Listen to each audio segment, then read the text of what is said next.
Okay, this is an interview with Richard Scott. Bakker or Bakker? Bakker.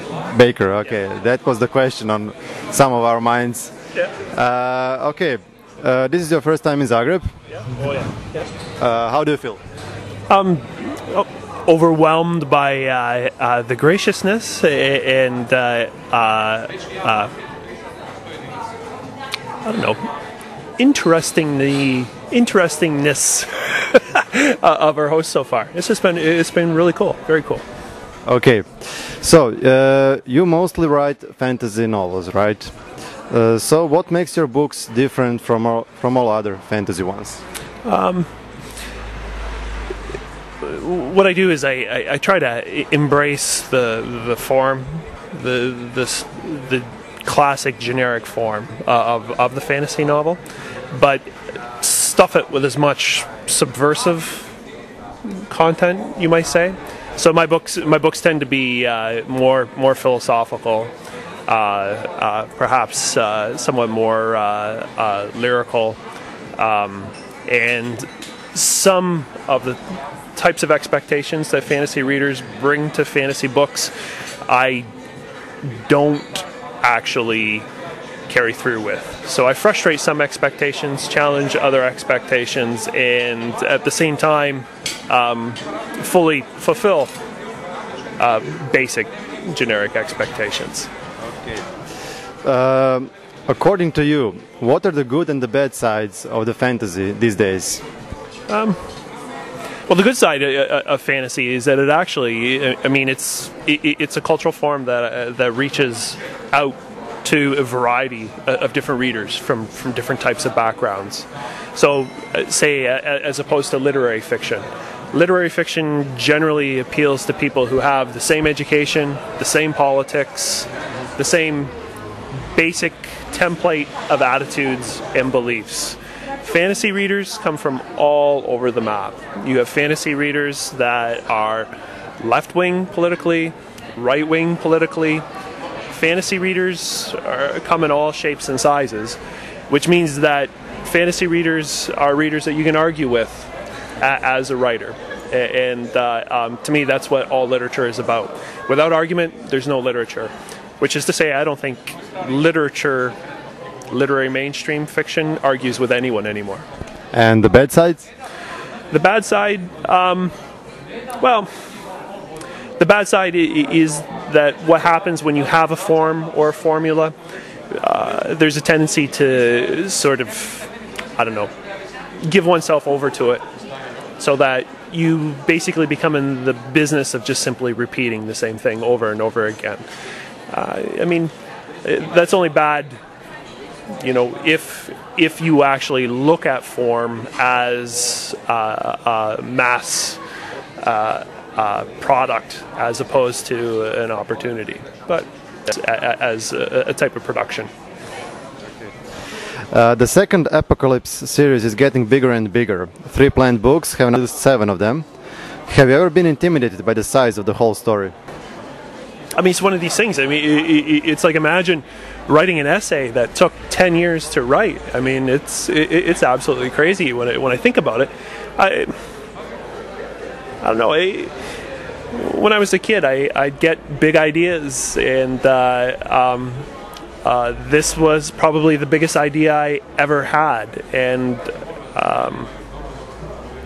the fact that it would take me 10 years to do, I mean, has me shitting in my pants now, even though I'm halfway through it. But at the same time, it's one of those things. I mean, I feel as though if I can actually complete this and stay honest to the vision, the original vision of the story, I will have actually accomplished something that will let me die with a smile on my face. And what else can you ask for in life? You said you're halfway through. That means that we can expect 7 more? 7 more? Well, I mean, Aspect Emperor is 3 books. And the sequel, the follow-up to the Aspect Emperor, will be at least 2 books. So it might, all told, it might be 9 books, 8 or 9 books we're looking at. And well, that's a big investment. Yeah. I believe you. 4 characters. in your novel, a barbarian, a monk, a prostitute, and a sorcerer from The Prince of Nothing, are quite diverse. Which one did you enjoy writing the most? Because the series is so big, I mean, there's been times when different characters have been my favorite at different times. Nair has been a big favorite of mine at many times in the course of writing it, as has Esmanet. Achaimian, simply because the skeptic in Achaimian is a mirror of the skeptic in myself. It feels closest to me in some ways, but the strange thing is writing characters that feel closest to you isn't necessarily the same as writing characters you have the most fun with. Sometimes you have the most fun with characters that are completely alien to who you are, psychologically speaking. So the character of Confus, for instance, far and away the most fun character to write, primarily because I think he was the most different from me. In a big project like this, it's hard to keep favorites. I mean, people sort of rise and fall depending upon where you are, you know, emotionally, how much you've been drinking, stuff like that. Okay. Kelhas is a rather exceptional character. How did you approach writing his different mindset? With Kellis, I mean, Kellis is 10 times smarter than I am. Maybe even 11 times smarter, or 11.5 times smarter than me. But the great thing about writing is that, I mean, you have this static page and you have thousands of hours to make that page look good.